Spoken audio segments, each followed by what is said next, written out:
ኢትዮጵያዊ ወይ ኤርትራዊ ፖለቲካል አሳይለም ፋይል አድርጎ ፔንዲንግ ሆኖ 155 ቀኑን ጠብቆ ወርክ ፐርሚቱን የያዘ አይነካም። ኦን ዋን ኮንዲሽን። ኮንዲሽኑ ምንድን ነው? ምንም አይነት ህገወጥ ነገር መስራት አንችልም። ቅድም እንዳልኩት ዶሜስቲክ ቫይለንስ ደብድቦ እንደ ድሮ ፍርድ ቤት መሄድ ብቻ አይደለም። አንድ ሁለተኛ ጠጥቶ መንዳት፣ ሶስተኛ ድረግ ሀሺሽ። አልፎ ተርፎ ህዝቤ እንድታውቁ የምፈልገው ድሬዳዋ፣ አዲስ አበባ፣ ሶማሌ ተራ ጫት እንደ ልባችን ንቅም ይሆናል። እዚህ ሀገር ጫት is a controlled substance። ለማታውቁት በ2001 ኮንግሬስ ጫት ሚኔሶታ በተለይ ሰው መርቅኖ ታክሲ እየነዳ ብዙ ግጭት ከመጣ በኋላ ጫት ልክ እንደ ማሪዋና ብቻ አይደለም፣ እንደ ሜታምፌታሚን የሚባል ኃይለኛ ድረግ እንደዛ አይነት አነጻጽሮ ጫትን በለጋ ጊዜው ኮንትሮል ሰብስታንስ ተብሎ ህገወጥ ስለሆነ ጫት ቅሞ ታክሲ ሚነዳ እዚህም ላስ ቬጋስ፣ ሎስ አንጀለስም፣ ኤኒዌር ኤቭሪዌር ያን እያዩ መሆኑን እንዳትዘነጉ። በእንደዚህ ከተያዘ አንድ ሰው ቦታ የለውም። ሁለተኛ ወደፊት እንሄድና ከመጡባችሁ ሁለት አይነት ዋራንት ነው። ዋራንት ማለት ማስጠንቀቂያ ከመንግስት የመጣ ቤት ለመበርበር መብት ያላቸውን ወረቀት ያስይዛሉ። ከስሩ ከፍርድ ቤት ካልመጣ ከስሩ ጁዲሻል ዋረንት ይላል። ጁዲሻል ዋረንት ማለት ዳኛው ፈርሞ አቶ ሀብታሙ ቤት ገብታችሁ በዝብዙ ነው። አብዛኛው እነዚህ አያስ የያዙት ግን ምንም ጁዲሻል ዋረንት ሳይኖር እኛ ህዝባችን ዲያስፖራ ውስጥ ያለው ስንበረግግ ምንም ሳንጠይቅ እናስገባቸዋለን። ካስገባን አለቀልን ማለት ነው። ግን በር ላይ ሆነን ጁዲሻል ዋረንት ከሌለ ማምጣት አችልም የማለት መብት አለን። ሳንፈራ መብታችንን ኮንስቲቱሽን ህጋችንን ራይታችንን አክብረን እነሱ ማወቃችን ካወቁ በሩን ከፍቶ ይወጣሉ። የሚያስፈራው ግን ህዝባችን በጣም ባለስልጣን ስለምንፈራ በሩን ከፍተን ካስገባናቸው በኋላ አለቀ ማለትና መብት አለን እና አደራችሁን ጁዲሻል ዋረንት ከሌለ 6 ወር አንድ ቀን ከተባለ ያ ፐርማነንት ሬዚደንት ኗሪ አይደለም። በህጉ መመለስ መውጣት አለበት ከሀገሩ። ያ እንዳይሆን አደራ። የግድ እዛ መቆየት አለን ከተባለ ደግሞ ከመሄዳችን በፊት I-131 የሚባል ፎርም ትራቭል ዶኪመንት አውጥቶ እስከ 2 ዓመት ድረስ መውጣት ይቻላል። ያ ካልሆነ በተአምር ከ6 ወር በላይ ማሳለፍ እንደማይቻል በአሁኑ አድሚኒስትሬሽን አደራ ላለሁኝ። ወዲያው ነው የሚመለሱ እና ያ አደራ ላለሁኝ። እንዳልኩ ወደንም ጠላንም የዚህ ሀገር ነዋሪ ለመሆናችን እነ ኢንሹራንስ እነ ዩቲሊቲ ቢል እነዚሁም በሙሉ ሻንጣችን ውስጥ ይዘን እንሄዳለን። ሻንጣችን ውስጥ ይዘን ጤና ይስጥልን የተከበራችሁ የህብር ሬዲዮ ቤተሰቦችና አድማጮች፣ ከአቶ ግርማ ዛይድ ጋር የምናደርገው ቃለመጠይቅ ነው። አቶ ግርማ ዛይድ ከዚህ ከላስ ቬጋስ እየሰጡን ያለው አስተያየት ነው። አስተያየታቸውን ይዘን እንቀርባለን። አብራችሁ እንድትቆዩ የፕሮግራሙ አዘጋጅ ሀብታሙ አሰፋ ነኝ። እስከ ውይይታችን ፍጻሜ አብራችሁ እንድትቆዩ በአክብሮት እንጋብዛለን። አቶ ግርማ ዛይድ እንግዲህ ያው በተለያዩ አገልግሎቶች ውስጥ በዚህ በላስ ቬጋስ ዲያስፖራ ኢንተርናሽናል ኮንሰልታንት ከፍተኛ አገልግሎት እየሰጡ ነው። በተለያዩ ሙያዎች ውስጥ አልፈዋል። እንግዲህ ከሎስ አንጀለስ ጀምሮ እዚህ ላስ ቬጋስም ረዘም ላሉ ዓመታት የተለያዩ ማህበራዊ አገልግሎቶችን ከኢሚግሬሽን ጋር በተያያዘ የግለሰቦችን ጉዳይ ከማስፈጸም ጀምሮ በኔቫዳ እንግዲህ በአስተርጓሚነትም በተለያዩ ፍርድ ቤቶችና በኢሚግሬሽን ውስጥ አገልግሎት ይሰጣሉ። ቀደም ሲልም ከሎስ አንጀለስ ደግሞ እንዲሁ በሙያው ደግሞ 2ኛ ዲግሪ ባገኙበት የማህበራዊ አገልግሎት የተለያዩ ተሳትፎችን በማድረግ ልጆችን ጭምር የሚያድጉበት ተቋም በመምራት ትልቅ አስተዋጽኦ አድርገዋል እና አጠቃላይ እንደው በሩቅ ላሉ አቶ ግርማ ዛይድ ማን ናቸው የሚለውን ቢያብራሩልን። ጀሪስልኝ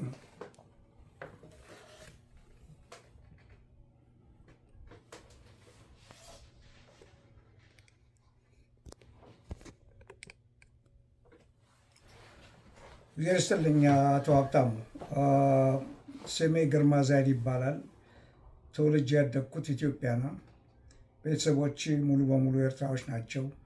በጃንሆይ ጊዜ ኢትዮጵያ ውስጥ የዛን ጊዜ ኢትዮጵያ ኤርትራ የሚባል የለም። የመጣሁት በ1970 ጃንሆይ ከሞታቸው ከ4 ዓመት በፊት ነው የመጣሁት እና በሞዓ አንበሳ ዘብነገደ ይሁዳ በዛ ጊዜ የመጣሁ ነው። 55 ዓመት አድርጌያለሁ አሜሪካ ሀገር ውስጥ፣ 34 ዓመት ሎስ አንጀለስ፣ እዚህ ደግሞ 21 ዓመት እዚህ ላስ ቬጋስ ውስጥ። በትምህርት በኩል ከሄድክ ኤኤ ዲግሪን ባችለሬን ሎንግ ቢች ስቴት ዩኒቨርሲቲ በሚባል ማስተርሴን ደግሞ በሶሻል ወርክ ማስተርስ ኦፍ ሶሻል ወርክ በፖሊሲ ዲቨሎፕመንት በኮሚኒቲ ኦርጋናይዜሽን እና በቻይልድ ዌልፌር ተመርቄ እዚህ በምማርበት ጊዜ ከ1970 ገብቼ በ1971 ስራ መንግስት መስሪያ ቤት ተቀጥሬ 45 ዓመት ከፌዴራል ከስቴቱ ከካውንቲው ከሲቲው እየሰራው ከሶሻል ወርከር ተራ ሶሻል ወርከር እስከ አሲስተንት ዳይሬክተር እንዲሁም ዳይሬክተር በመሆን አገልግያለሁ። ባገለገልኩበት ጊዜ እንደ ዳይሬክተር አንድ አይደለም ሁለት አይደለም ወደ 17 18 የሚሆኑ ኢትዮጵያና ኤርትራኖች በሶሻል ወርክ ዓለም ውስጥ እንዲሰማሩ እንዲሰሩ አድርጌ ምንድን ነው ያለው አቶ ግርማ አሁን የሚሰራው ምንድን ነው? ጡረታ ከወጣው በኋላ ላስ ቬጋስ መጥቼ ዳያስፖራ ኢንተርናሽናል ኮንሰልታንት የሚባል ድርጅት ከፍቼ ለማን ነው የሚባል ለህዝቤ ፖሊስ አካደሚም በሜትሮ ሽጉጥ ይዞ ሳይሆን ሲስተሙን ተምሬ ለህዝቤ ፖሊስ አካዳሚ ግራጁዌት አድርጌ አንዳንዴም የፖሊስም እንትም ተሰጥቶኝ በምሰራበት ጊዜ እስር ቤትም ሆነ ኢሚግሬሽንም ሆነ ፍርድ ቤትም ሆነ ያሉበት ህዝባችን ያለበት በሙሉ ለመርዳት እቺ ቢሮ ተከፍታለች። ብታምንም ባታምንም አቶ ሀብታሙ ከ2003 ጀምሮ እስካሁን ድረስ ወደ 9,000 ክላይንቶች አሉኝ። ይሄ ምንድን ነው? የኢሚግሬሽንም የፍችም የልጆች አድቮኬት ነኝ። 20 ሀገር ሄጃለሁ። በቻይልድ አብደክሽን እና በሂውማን ትራፊኪንግ ውስጥ ያለ ከመንግስት ጋር የተሳተፍን ህዝባችንን ልጆቻችንን የምናድንበት መንገድ እንዲህ አይነት ውስጥ ነኝ ያለሁት። በዚህ ዕድሜ እንደ ማረፍና እፎይ ከማለት የህዝቤ ጭንቅ፣ የህዝቤ ስጋት፣ የህዝቤ አለማወቅ 95%ችን ሲስተሙን አናቅም።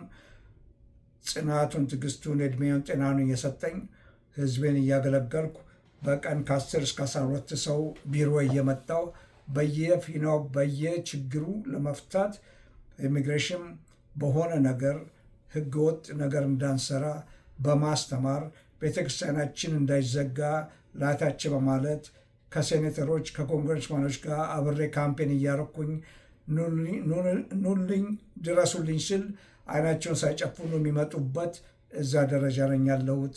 አሁንም ማገልገሌን አላቆምኩም። በሬ ክፍት ነው። ዛሬ 12 ሰው ነበረ፣ ሰኞ ማለት ነው። ይሄ ነው የኔ ስራ። ለወደፊትም ይሄ በተለይ የሚያንገበግብ የኢሚግሬሽን ጉዳይ ስላለ ህዝቤን ለማረጋጋት ለወደ ኋላልም ከመንግስት ጋር አብረን እየሰራን እዚህ ላይ። ጤና ይስጥልን አቶ ግርማ ዛይድ፣ እንደምንሰነበቱ? እንኳን በድጋሚ ተገናኘን። ጤና ይስጥልኝ አቶ ሀብታሙ፣ ስለጋበዝከኝ በጣም አመሰግናለሁ። አቶ ግርማ እንግዲህ በተለይ የዚህ የኢሚግሬሽን ጉዳይ በርካታ ጥያቄዎች ይነሳሉ። የተለያዩ ዘመቻዎች አሉ። በኢሚግሬሽን ኦፊሰሮች አማካኝነት የሚወሰዱ እርምጃዎችን ተከትሎ እንኳን ዜጋ ላልሆኑና ወረቀታቸው ላላለቀ ሰዎች ብቻ ሳይሆን ዜጎች ለሆኑም ጭምር አንዳንድ ቦታዎች ላይ በተለይ ከስደተኞች ጋር በተገናኘ ከሌላ ሀገር ከሶስተኛ ዓለም የመጡ ስደተኞችን በተመለከተ አልፎ አልፎ የሚነሱ ቅሬታዎችና በተጨባጭ የሚታዩም ቅሬታዎች አሉና በአሁኑ ወቅት ያለው የዚህ ኢሚግሬሽን ዘመቻ በተለይ የእኛ ማህበረሰብ ላይ አበሻው ላይ ኢትዮጵያን፣ ኤርትራውያን ላይ ምን አይነት ጫና እየፈጠረ ነው?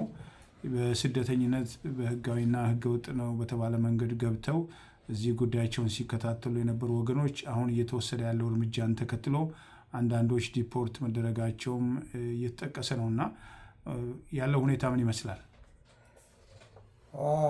ታንኪ ሀብታሙ። ያለው ሁኔታ የሚያስበረግግ ነው። አይተን ሰምተን ማናቀው የኢሚግሬሽን ህጎች አሁን የተፍለቀለቁ ህዝቡን ኢትዮጵያና ኤርትራዎች ብቻ ሳይሆን ጠቅላላ ሶስተኛ ዓለም ከሚመጡ ከአፍጋኒስታን፣ ከሶማሊያ፣ ከሲሪያ፣ ከኢራን ኤኒዌር ኤቭሪዌር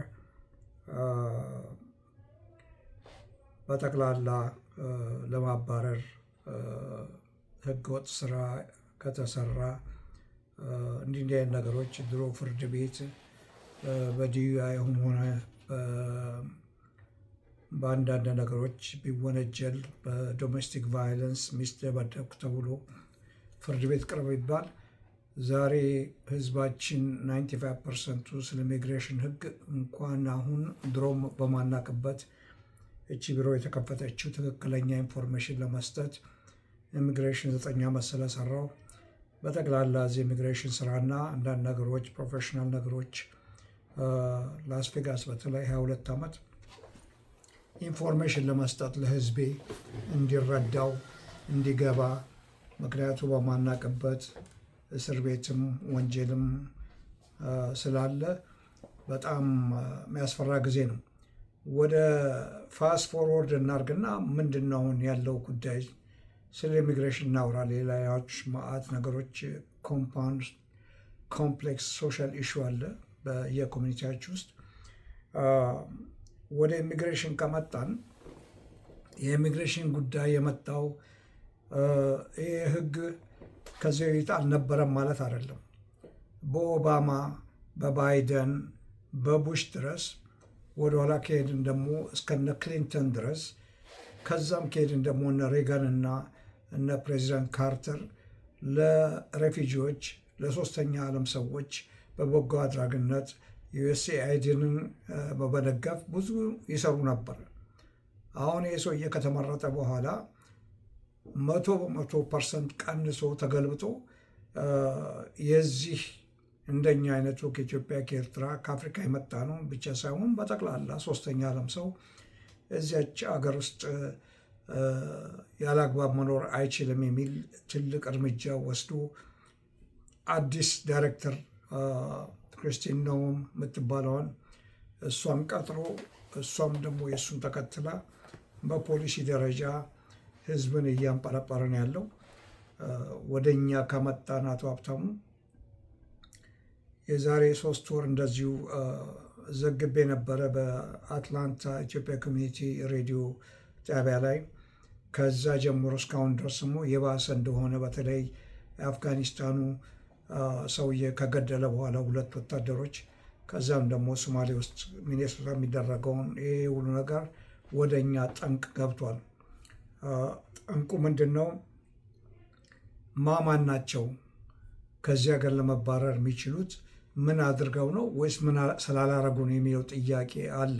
አቶ ሀብታሙ የትኛውን ጀምሬ የትኛውን እንደመጨርስልህ አላቅም። ስፔሲፊክሊ ካለ ጠይቀኝ፣ ካልሆነ ግን በአጠቃላይ መናገር ይችላል። አቶ ግርማ እንግዲህ በተለይ ህገወጥ ስደተኛ በሚል በጅምላ ነው እየተደረገ ያለው። ህገወጥ ስደተኛ ማን ነው የሚለው በራሱ ጥያቄ ያስነሳል። ምክንያቱም እዚህ ሀገር ከተገባ በኋላ ያው ዶክመንት የሌላቸው ወይም በአሜሪካ ህጋዊ ድንበር በኩል በአሜሪካ ህጋዊ መግቢያ በኩል ያልገቡና በድንበር በተለያየ መንገድ የገቡ ሰዎችን ብቻ ነው የሚመለከተው ወይስ እዚህ ከመጡ በኋላ ቪዛቸው ተቃጥሎ በተለያየ መንገድ ኢሚግሬሽን ማመልከቻቸው ፕሮሰስ ላይ በሂደት ላይ ያሉ ሰዎችን ነው? እና እነማን ነው የሚመለከተው? ማን ናቸው ከዚህ ሀገር ለመባረር እዛ ደረጃ ያሉ መጀመሪያ ታርጌት የተደረጉት ማን ናቸው ብትለኝ፣ በመጀመሪያ በቦርደር የመጡ ቦርደር መጥተው ፖለቲካል አሳይለም ጠይቀው ጥገኝነት እዚህ ከ155 ቀን በኋላ ደግሞ ወርክ ፐርሚት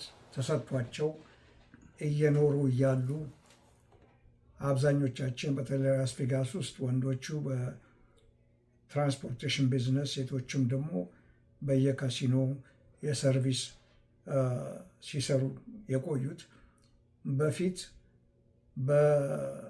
ዲዩአይ ወይም ደግሞ አንድ ሰው እየጠጣ ዲዩአይ ማለት ድሪንኪንግ አንደር ዘ ኢንፍሉዌንስ ዋይል አንደር ዘ ኢንፍሉዌንስ ጠጥቶ መንዳት፣ አንዳንድ በዶሜስቲክ ቫይለንስ ሚስትን መደብደብ፣ እነዚህ በፊት ፍርድ ቤት እየተጠራ ወይም በማስተርጎም ፕሮቤሽን ተሰጥቶት 6 ወር እንዳትደርስ እንዲህ አይነት የንዴትና እንትን ለማስታገስ ክላስ ውሰድ እየተባለ ይላክ ነበር። ዛሬ በትራምፕ አድሚኒስትሬሽን ማንም ሰው ዶሜስቲክ ቫይለንስ ብሎ ቢገባና ፍርድ ቤት ቢቀርብ ህዝባችን ያላወቀው ምንድን ነው? ፍርድ ቤቱና አይስ ፖሊስና አይስ በጣም ኮኔክትድ ስለሆኑ እዛው ፍርድ ቤት እያለ ዳኛው ራሱ ይጠይቃል። ስታተስ ምንድን ነው? ስታተስስ ምንድን ነው? ግሪን ካርድ ነው ያለኝ ብሎ አንዱ ቢናገር አንድ ወገኔ ይሄ የተደረገው ወንጀል ኢሚግሬሽን እንደሚነካ ታውቃለህ ወይ ታውቂያለሽ ወይ የሚባል ጥያቄ እኔ እያስተረጎምኩ ሰምቼ አይቼ የማላውቀው ነገር እየመጣ ስለሆነ በዛን ጊዜ ወዲያውኑ ፍርድ ቤት እያለ ወጥቼ ተቀብዬ ወጣለሁ ስትል አይስ አለ አፍሶ ወደ ሄንደርሰን እዚህ ላስ ቬጋስ አይስ ዲቴንሽን ሴንተር እዛ ይልካል። አሁን አቶ ሀብታሙ እንድታውቀው የምፈልገው አብዛኞቻችን የላስ ቬጋስ ህዝብ አላወቀልኝም፣ 6 ኢትዮጵያኖች እና ኤርትራዎች ገብተዋል። በምንድን ነው የገቡት ብትለኝ 2ቱ በዚህ ጠጥተው እየነዱ፣ አንዱ እንዲያውም የ24 ዓመት ወርክ ፐርሚት ይዞ እኔ ራሴ ሰርቼለት ዩኤንኤልቪ ውስጥ ሌን በጥሶ ሲሄድ ፖሊስ ያዘው። በ5 ደቂቃ ውስጥ ከቫን ውስጥ ወጥተው አይሶች ይዘውት በ24 ዓመቱ እስር ቤት ነው ያለው። እሱን አሁን ወይ ሳውት ሱዳን ወይ ኤል ሳልቫዶር ለመሸኘት ፍርድ ቤት ቀጠሮ አለው። እንዲህ አይነት የመሳሰሉ ወንጀሎች በፍርድ ቤት እና ቲኬት ሲኖር ቲኬትን ከፍለህ የምትሄድበት ጊዜ ነበር። አሁን ያ የለም እና ህዝቤን ማስጠነቀቀው አደራ ምለው በእንዲህ አይነት ነገር በምንም አይነት ታምር እዚህ ውስጥ እንዲከሰት አያስፈልግም። ዋና የሚያስፈራው እንዲህ አይነት ሰዎች ወንጀል የሰሩ ናቸው። ከልብ አመሰግናለሁ አቶ ግርማ። በተለይ እንግዲህ ቀደም ሲል ጠቅሰውታል። አንዳንድ ጊዜ ህጋዊ ሂደት ላይ ያለ የኢሚግሬሽን ጉዳያቸው ከወንጀል ጋርም ያልተገናኙ ሰዎች ሌላው ቀርቶ ዜጋ የሆኑ ሳይቀር እንደዚሁ ተይዘው የተለቀቁበት ሂደት አለ። ለኢሚግሬሽን ደግሞ ቀጠሮ ኑ ተብለው በቀጠሯቸው ቀን ሲሄዱ እዛ የኢሚግሬሽን ኦፊሰሮች አግኝተው አፋፍሰው ይዘውበት የሚሄዱበት ሁኔታ አለ። ከዛ በኋላ ባለው በፍርድ ቤት እና በአንዳንድ ነገርም ለመውጣት ያልቻሉ ሰዎች እዚህ ብቻ ሳይሆን በሌላ ስቴትም ያለ ስላለ እንደው እንደ አጠቃላይ የሚፈለጉት ከዚህ ቀደም በተለያየ መንገድ ከህግ ጋር ከወንጀል ጋር የሚገናኙ ብቻ ናቸው ብሎ ማለት ይቻላል ወይ? አሁን ሰምተን አይተን ማናውቀው እኔ ከ1986 ጀምሬ በ1986 ጀምሬ ኢሚግሬሽን ራሴ 9 ዓመት በመሰራበት ጊዜ እዚህም ደግሞ 22 ዓመት ላስ ቬጋስ በሳምንት 2-3 ጊዜ ኢሚግሬሽን ለማስተርጎም ሲሄድ ሰምቼ ማላውቀው አንድ ህዝቤ እንዲያውቀው ፈልጋለሁ። አንድ አግብቶ ወይም አግብታ ስታተሷ ተቀይሮ ለኢንተርቪው ሲቀርቡ ያ ባለ ሲቲዘኑ ያገባ ወይም ያገባች መጀመሪያ ኢንተርቪው የሚያደርገው የኢሚግሬሽን ኦፊሰሩ እሷን ከመጠየቅ በፊት እሱ ባለ ሲቲዘን ከሆነ ሲጀመር ሲቲዘንሺፕህን ከማግኘት በፊት ግሪን ካርድህን እንዴት አገኘ የሚል ጥያቄ ከአንዴም 2ቴም 3ቴም 4ቴም ሰምቼ አይቼ ማላቀው ተፈጽሟል። ምን ማለት ነው ይሄ? ይሄ ማለት ሲቲዘን መሆኑን ብንቀበልም ቅሉ መጀመሪያ ሲቲዘን 5 ዓመት ቆይተ ወይ 3 ዓመት ሲቲዘን አግብተ ሲቲዘንሺፕን ካገኘ ከማግኘት በፊት ግሪን ካርድህን እንዴት አገኘ? ጥሩ ጥያቄ። በዲቪ ነው ወይ? ሚስት አግብተ ነው ወይ? አባትና እናት ነው ያመጡ ወይ? በኢዋን በሰራተኛ H1 HB የሚባል እንትን በሱ ነው ወይ መጣኸው የሚል ጥያቄ መጣ። ማለት ምንድን ነው? ወደኋላ ከገባን 1 2 3 ጊዜ ፈቶ 4ኛ ገባለሁ ካለ ያ ሁሉ እንደ ሬድ ፍላግ ሆኖ ወጥቶ እዛ ውስጥ ምርመራ መግባት ጀምረዋል። ለእኔ የሚያስፈራኝ ይሄ ነው። ምክንያቱም እውነት እንነጋገር ካልን ከ60 እስከ 70% በትክክል እንዳልመጣን ሁላችንም በየቤታችን እናውቀዋለን። ያን ነገር አደራ የምታስተካክሉ ካላችሁ አስተካክሉ። እነዚህ ጥያቄዎች ይመጣሉ ኢንተርቪው ላይ። በትክክል ሚስት ሲገባ ወይ ባል ሲገባ አሁን ያገባነውን ሚስትና ባል ሳይሆን መጀመሪያ አግብተን ፈተን እንደገና ስናገባ እንዴት ሊሆን ይችላል? እኔ በማውቀው አቶ ሀብታሙ አንድ ኬዝ አለኝ። 4 ጊዜ አግብታ ፈታ፣ 5ኛው ላይ ኢንተርቪው የቀረበቻል። በነ ባይደን በነ ኦባማ ጊዜ ሸለል የተባለበት እንዲህ አይነት ሴት አሁን ኢንተርቪው ትደረግ እነዛ 4ቱ ይጠየቃሉ። እኔ ራሴ የምሰራው 5 ኬዝ አለኝ ኦፕን ኬዝ ራይት ናው። በፊያንሴ ለማምጣት ከለንደን ሀገር ሲቲዘን ሆና 2 ጊዜ ስለፈታች ከሱ በፊት ያንን ኦተንቲኬት ማለት ውልና ማስረጃ ሰርቲፋይ ያደርገውን አምጪ የተባለችበት ጥያቄ ምርመራ ውስጥ እየገቡ ናቸው።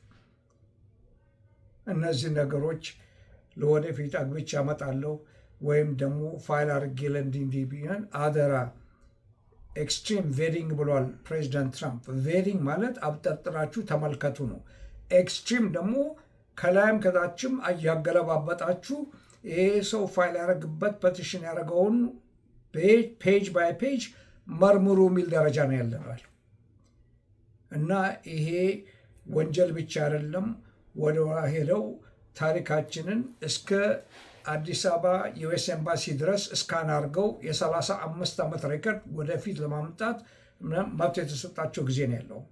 ያ ከተባለ እያንዳንዳችን አደራ ወደኋላ ሄደን እናስታውስ፣ እንዴት ፋይል እንዳደረግን ዶኪመንት እንያዝ።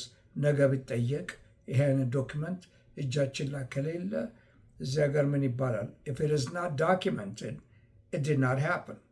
ስለዚህ አደራ ዶኪመንት ሰብስቡ። እንደ ድሮ መጣልና በየኪችኑ አንቨሎፕ መጣል አይደለም። እና እነዚህ ነገሮች እኔን ትንሽ ያስበራል። ቀደም ሲል ጠቅሰውታል እና ጉዳያቸው በሂደት ላይ ያለ አሁን ፍርድ ቤት እንዲህ አይነት ጥሪዎችም አሉ።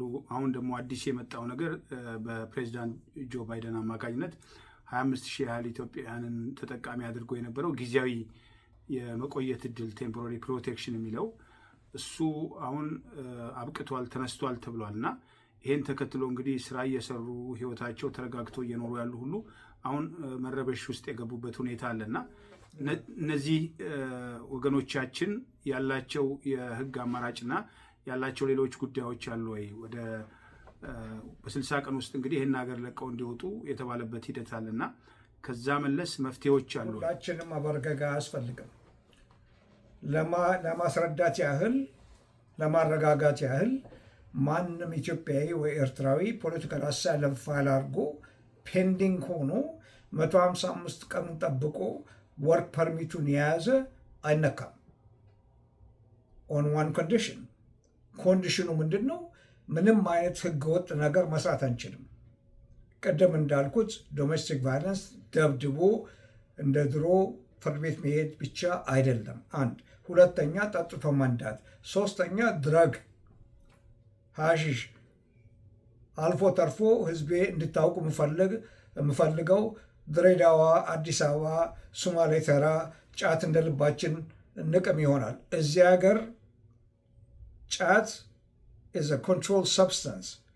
ለማታውቁት በ2001 ኮንግሬስ ጫት ሚኔሶታ በተለይ ሰው መርቅኖ ታክሲ እየነዳ ብዙ ግጭት ከመጣ በኋላ ጫት ልክ እንደ ማሪዋና ብቻ አይደለም፣ እንደ ሜታምፌታሚን የሚባል ኃይለኛ ድረግ እንደዛ አይነት አነጻጽሮ ጫትን በለጋ ጊዜው ኮንትሮል ሰብስታንስ ተብሎ ህገወጥ ስለሆነ ጫት ቅሞ ታክሲ ሚነዳ እዚህም ላስ ቬጋስ፣ ሎስ አንጀለስም ኤኒዌር ኤቭሪዌር ያን እያዩ መሆኑን እንዳትዘነጉ። በእንደዚህ ከተያዘ አንድ ሰው ቦታ የለውም። 2ኛ ይሄ ፖለቲካል አሳይለም ፋይል አድርጎ ወርክ ፐርሚቱን ይዞ እስካሁን የተነካ ነገር የለም። ቆሟል። ሲባል ደግሞ ኦልሬዲ አፖይንትመንት የተሰጠው ያለፈው አንድ ውድ እህቴ በ2016 የሰራውላት ፖለቲካል አሳይለም ያለፈው ማክሰኞ ካሊፎርኒያ ሄዳ ኢንተርቪው አድርጋለች። በስነ ስርዓት ብታምኑም ባታምኑም አንድ ግለሰብ 4 ሰዓት ተኩል ነበር ኢንተርቪው። ድሮ 2 ሰዓት ነበር የሚወስድብኝ፣ አሁን 4 ሰዓት ተኩል ይወስዳል። አመጣጡን ተመልከቱ። ወደኋላ ገልብጠው ነው የሚያዩት። ምክንያቱም ህዝቤ እንድታውቁት የምፈልገው ምንድን ነው፣ በ2016 ፖለቲካል አሳይለም የሞላ ነው ህዝባችን። ኢህአዴግ ጨፈጨፈኝ፣ ገደለኝ፣ አሰረኝ የሚል ነው። ዛሬ ኢህአዴግ የለም። አሁን ብልጽግና መጣ። እንዴት አድርጎ ነው አሁንስ ያ መንግስት የለም የሚል ጥያቄ አሁንም ራሳቸው እነ ትራምፕ መንግስት ኢትዮጵያ ውስጥ ያለው ጨፍጨፋና ግድያ የነበረው በኢህአዴግ ጊዜ ነበርና አሁን ችግራችሁ ምንድን ነውና እንኳ 1,000 ብርና በነፃ ቲኬት ሰጥተን አገራችሁ ግቡ የሚል ዘገባ አለ። እና እነዚህ ነገሮች እያስታወስን ቲፒኤስ ማለት ቴምፖራሪ ፕሮቴክቲቭ ስለሚሰጥ ቴምፖራሪ ግሪን ካርድ ማለት ነው። ያ ፌብሩዋሪ ያልቃል። 60 ቀን ተሰጠ የሚባለው ለእኛ አይደለም። 60 ቀን ተሰጠ የሚባለው ለኢትዮጵያ መንግስት በደንብ ሲስተሙን የሴኩሪቲ ሲስተሙን ካላጠነክራችሁ ኤክስትሪም ቬሪንግ የሚባለው እዛ ብቻ ሳይሆን እዛም ወደዚህ ሀገር ከመጣታቸው በፊት ፓስፖርታቸውን፣ ዲኤንኤያቸውን፣ ሁሉን ነገር ፊንገርፕሪንታቸውን፣ አሻራቸውን አስተካክለው እንዲህ አይነት ሲስተም ካላመጣችሁ በ60 ቀን ውስጥ እንዘጋለን ማለታቸው ነው። ቲፒኤስ ማለት እዚህ ኢንዲቪጁዋል ሳይሆን የኢትዮጵያ መንግስትን የተጠየቀችበት ነው። ልክ እንደ ሌሎቹ እንደተዘጉ እነ ኬንያም እነ ኦፍኮርስ ኤርትራ ተዘግቶባታል። አንዳንድ አገሮች አሉ እና እነዚህ ነገሮች ናቸውና በፖለቲካል አሳይለም የመጣ ነው። እንረጋጋ። ወንጀል እስካልሰራን ድረስ ምን የምንሆነው ነገር የለም። ስለዚህ ወንጀል ካልተሰራ በስተቀር አሁን ባለው ሁኔታ ውስጥ ተይዘው የመውጣት እድል የለም ማለት ነው። እግረ መንገድ ምናልባት እንዲህ አይነት ነገሮች ከተፈጠሩ ማመልከት የሚቻልባቸው ቦታዎች ወይም ጠበቃ ይዞ የመከራከር ነገሮችን የማሳየት ነገር እንግዲህ ሁሉም ሰው መቼም ዶክመንቱን ይዞ እየዞረ አይደለም እና ሊወሰዱ የሚገባቸው ጥንቃቄዎች ምንድን ናቸው? ትልቁ ጥያቄ አሁን ሀብታም፣ በፊት እኔ ራሴ አንድ ሰው ግሪን ካርድ ይዞ ኮፒ ያደረግና ሌዘር ኮፒ ያለ ልክ ኦሪጂናል ይመስላል። በፊት እነ ባይደን ኮፒ ነበረ። ዛሬ አንድ ግሪን ካርድ የያዘች ወይ የያዘ ኪስ ውስጥ ባገኝ ምንነቱን ለማወቅ በእጁ በኪስ ውስጥ በላዩ ላይ ወይ ቦርሳ ውስጥ ከሌለ ቀጥታ ይገባል፣ ይጠየቃል፣ ይታፈናል። ምክንያቱም መለየት ስላልቻሉ እንደምታያቸው ማስክ አድርገው ትክክለኛም አይስ የኢሚግሬሽን ወታደሮች ኦፊሰሮች ላይሆኑ ይችላሉ። እና አደራ ምለው ለህዝቤ ምንጊዜም ልክ እንደ አሜሪካን ኤክስፕሬስ ከኪሳችሁ እንዳይጠፋ እንደሚባለው መንጃ ፍቃድ ከኪሳችሁ መጥፋት የለበት። አሁንም ግሪን ካርድ ያላችሁ ሲቲዘንም ብንሆን ከኔ ጀምሮ የፓስፖርት ኮፒ ከኪሳችን ወይም ደግሞ ከሴልፎናችን መጥፋት የለበትም።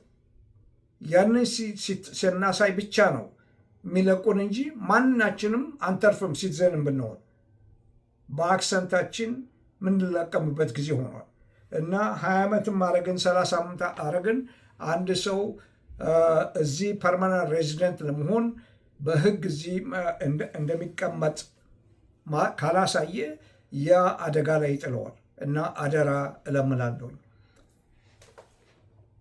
ሌላው እንግዲህ አንቶ ግርማ ቀደም ሲል ጠቅሰውታል። ምናልባት የዶክመንት ነገር አንድ ነገር ሆኖ አያያዝን በተመለከተ ያለው አላግባብ ታስረው ተንገላተው የሚፈቱ እንዳሉ ሁሉ በዛው ደግሞ እንደዚሁ ወደ ሌላ ሀገር ወደ ሶስተኛ ሀገር የሚተላለፉበት ሁኔታ አለ። ኢትዮጵያና ኤርትራውያን በአብዛኛው እንግዲህ ወደ ቀረቡ ሀገሮች ነው እየተደረጉ ያለው። ደቡብ ሱዳን አንዷ መዳረሻ ነች፣ ስምምነት ስላላቸው።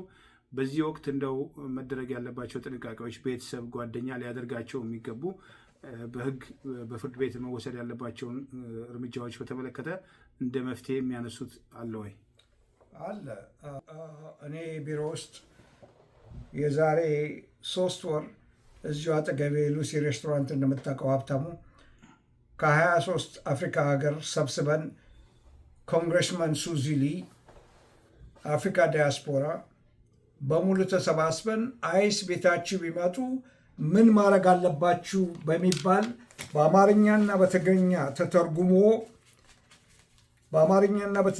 ተተርጉሞ እንደ ካርድ የምታክል ነገር ለመስጠት ቪዲዮ እያሳየን ከመጡባችሁ መብታችሁ ምንድን ነው የሚል ነገር ለማስተማር 129 ወንበር ይዘን ጠብቀን አቶ ሀብታሙ ካዳመጥከኝ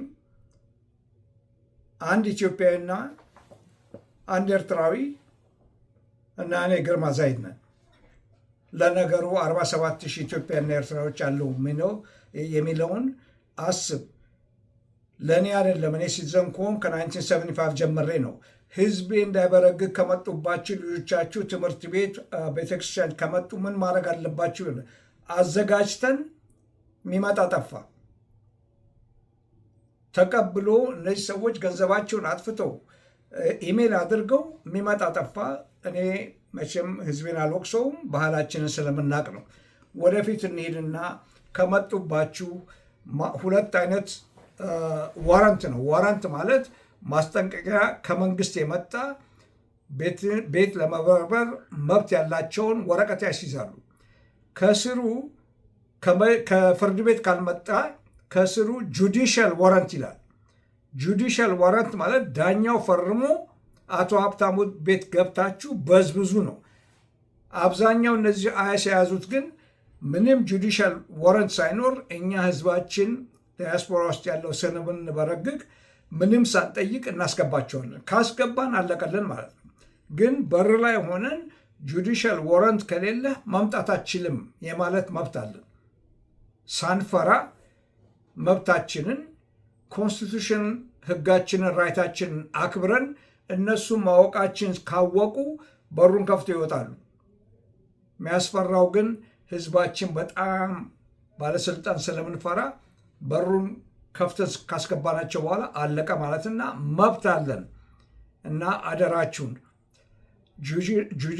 ጁዲሻል ዋረንት ከሌለ ማስጠንቀቂያ ከፍርድ ቤት እንደ 3ኛ ፖሊስ ጣቢያ ወረቀት ይዞ ካልመጣ የፍርድ ቤት ትእዛዝ ከሌለ በስተቀር ኤግዛክትሊ። ታንክ ዩ። እንግዲህ አቶ ግርማ አሁን ጠቅሰውታልና ምናልባት በመንገድም በቤትም እንዲህ አይነት ነገሮች ሲኖሩ የምናደርጋቸው ልውውጦች ዶክመንት ለማሳየት ያለመደናገጥ ነገር እነዚህን ነገሮች በተመለከተ በነዛን ሰዎች እነዚህን የተለያዩ የኮንግረስ አባላትን ጠርተው በመጡ ጊዜ ሊያስተላልፉት የነበረውን መልእክት እግረ መንገድ አሁን ቢያቀርቡት ጥሩ። ቀደም ተናገርኩኝ። አንድ ነገር ግሪን ካርድ ካለን ይሄ ሲቲዘን ይሆን አይደለም። ግሪን ካርድ ያለው ሰው ከኪሱ ያ ግሪን ካርድ ኦሪጂናሉ ማጥፋት የለበትም በምንም ተአምር። ወርክ ፐርሚትም ማለት ነው። ወርክ ፐርሚትም ሆነ ግሪን ካርድም ሆነ ቲፒኤስም ደግሞ ቴምፖራሪ እስከ ፌብሩዋሪ ድረስ አንድ። ሁለተኛ ነገር አሁን ያልኩት ከመንግስት ጥሪ ካልሆነ በቀር ማንም ሰው ሊገባ አይችልም። ቢሮውም ሆነ ቤቱም ሆነ ትምህርት ቤቱም ሆነ ቤተክርስቲያንም ሆነ ሊገባ አይችልም። 2 ሶስተኛ ዶኪመንት መሰብሰብ የግድ ይላል። እንደ ድሮ ዝም ብሎ የተሰጠንን ዶኪመንት ለምሳሌ አንዳንድ ነገሮች በአይአርኤስ ልበል ታክስ ያልከፈለ 3 ዓመት ታክስ ያልከፈለ ሲቲዘን ሆናለሁ ብሎ ሲገባ ይጠየቃል። 3 ዓመት 4 ዓመት ያልከፈለ እሱ ራሱ አንድ ወንጀል ነው እና ፎርሙን ስንሞላ የትም ቦታ እየተሞላ ነው። መቼም ዝም ብሎ ኖ ኖ ኖ ብለን መጨረሻ ሲታይ የ3 ዓመት አልከፈልንም። ያ ጥያቄ ይመጣል። ያ ጥያቄ መንግስትን ለማጭበርበር ተብሎ ያ ሰው ሊወነጀል ይችላልና አደራ ሲሞላ ተጠንቅቀን መሙላት አለብን። ፎርሞቻችንን ካላወቁ ለሚያውቅ ሰው ያስረክቡና ገንዘብ ይውጣ አይውጣ በደንብ አድርገው መግባት አለበት።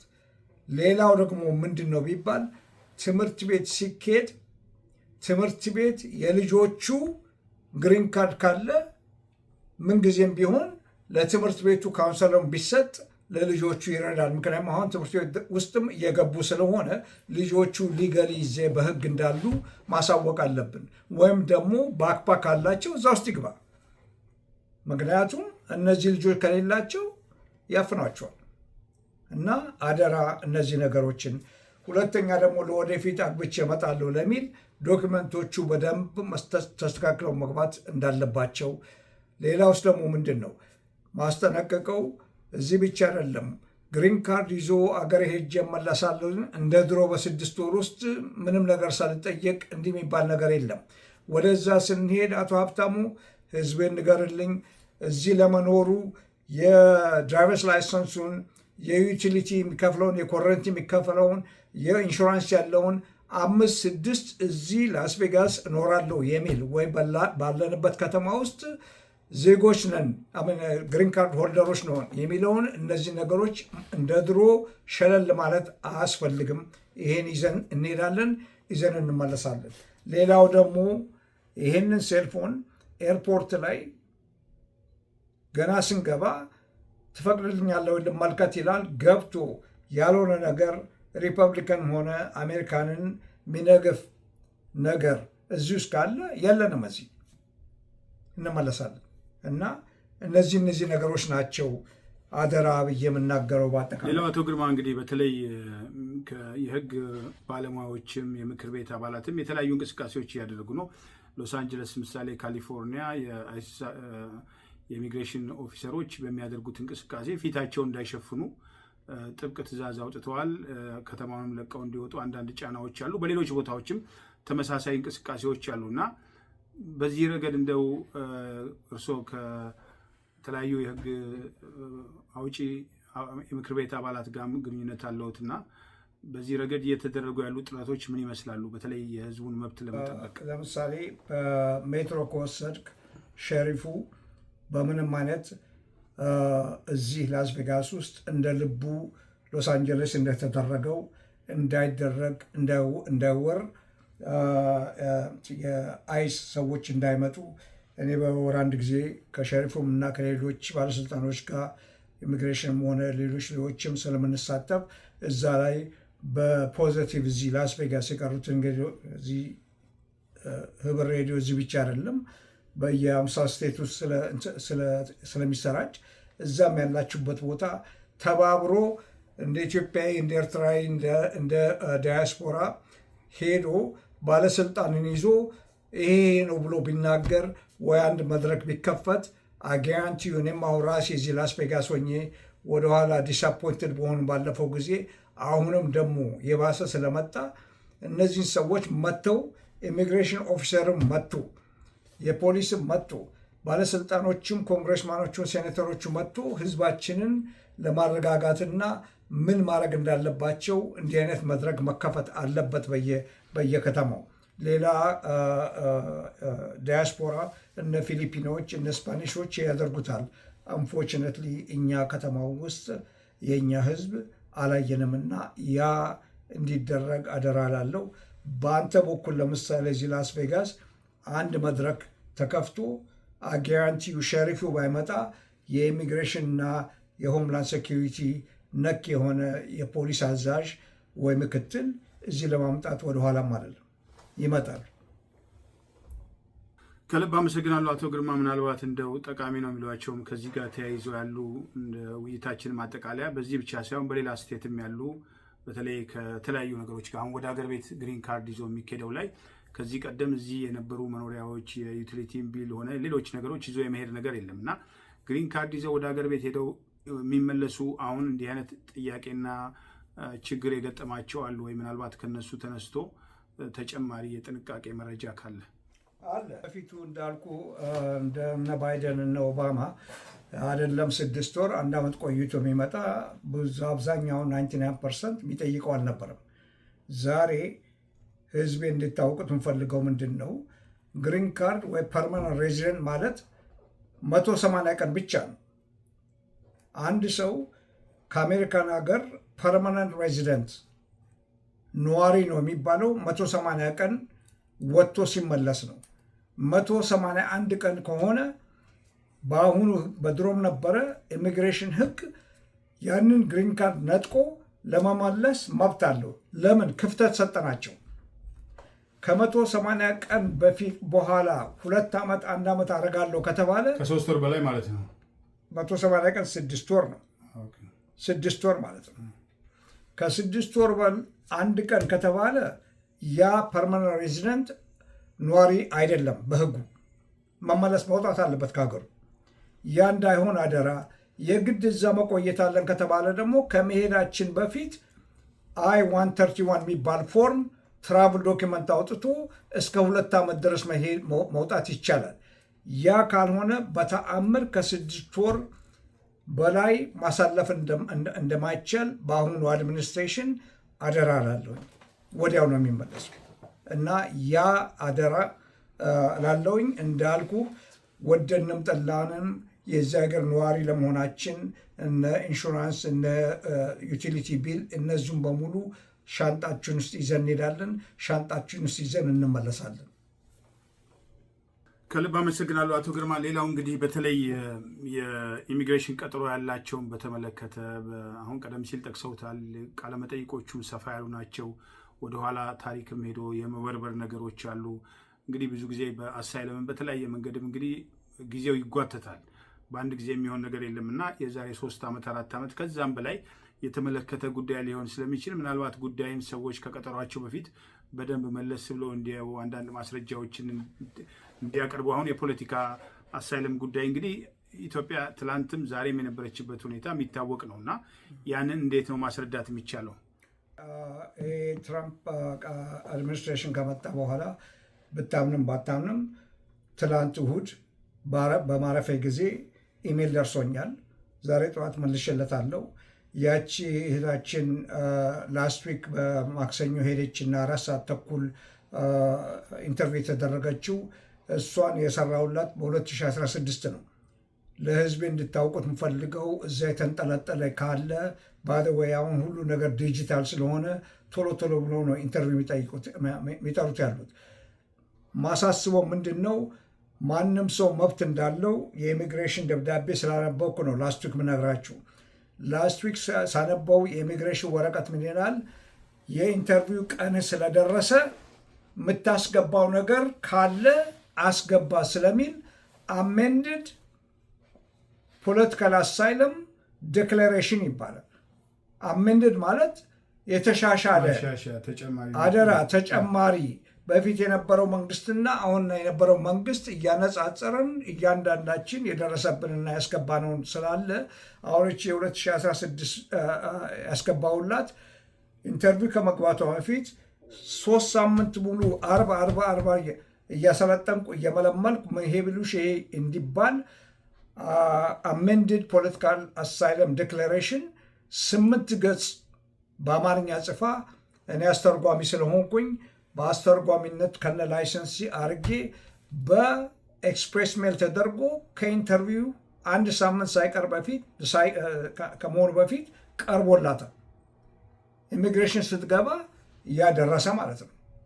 የ2016ቱንና አሁን በ2018ቱን እያነጻጸሩ የእሷን ስቃይና ጭንቀት እንዳይውላት አሜንድድ አስገብታለችና ህዝቤ ያደራ ይህንን ነገር ተመልከቱና ፔንዲንግ ያለ ፖለቲካል አሳይለም 3 4 ዓመት 5 ዓመት 6 ዓመት ያደረግነውን አሜንድድ የሆነ አስገቡ። አዲስ ነገር አዲስ በሂውማን ራይትስም ሆነ በሁሉ ነገር ባለው በ2016 ሳይሆን በ2024 ለምሳሌ ሲቪል ራይትስ ኦር ሂውማን ራይትስ ቫዮሌሽን ተብሎ የ2024 የ2025 ቢወጣ አዲስ ነው ማለት ነው ለኢንተርቪው የሚያደርገው ኦፊሰር። እና እነዚህ ነገሮችን ማስተካከል እንዳለብን ባለሙያ ጠይቁ። እንዴት ነው የሚደረገው? እንዴት ነው የሚተረጎሙ? ማለት እያንዳንዱ ስቴት አምሹር እንደ አቶ ግርማ ላይሰንስ ያለው አይጠፋም። ካልሆነም እኔ ከቨርጂኒያም ከአትላንታም ከሎስ አንጀልስም ከየቦታው እየሰራው በኢሜይል እና በንትን እየላኩ ስለሆነ ይህን ነገር አደራላለሁ። ከልብ አመሰግናለሁ አቶ ግርማ ዛይድ ለነበረን ውይይት። እንግዲህ ወደፊትም በሌሎች ወቅታዊ ጉዳዮች እንወያያለን። እግዚአብሔር ይስጥልኝ ለጊዜው።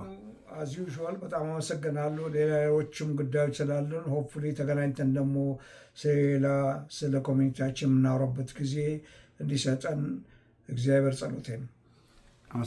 ክቡራን የህብር ሬዲዮ ቤተሰቦችና አድማጮች ስታደምጡ ለቆያችሁ ምስጋናችን ይድረሳችሁ። የህብር ሬዲዮ ኦፊሻል ዩቲዩብ ቻናላችን ሰብስክራይብ ያላደረጋችሁ ሰብስክራይብ በማድረግ በተጨማሪም የደውል ምልክቱን በመጫን የህብር ሬዲዮ ቤተሰብ እንድትቀላቀሉ በአክብሮት እንጋብዛለን። እንደወትሮ ሁሉ የህብር ሬዲዮ ቤተሰቦች ፕሮግራሞቻችንን ላይክ በማድረግ ሼር በማድረግ አስተያየቶቻችሁን በመስጠት አብሮነታችሁን እንድትገልጹ በአክብሮት እንጠይቃለን። በድጋሚ እናመሰግናለን። ጤና ይስጥልን። ቸር እንቆይ።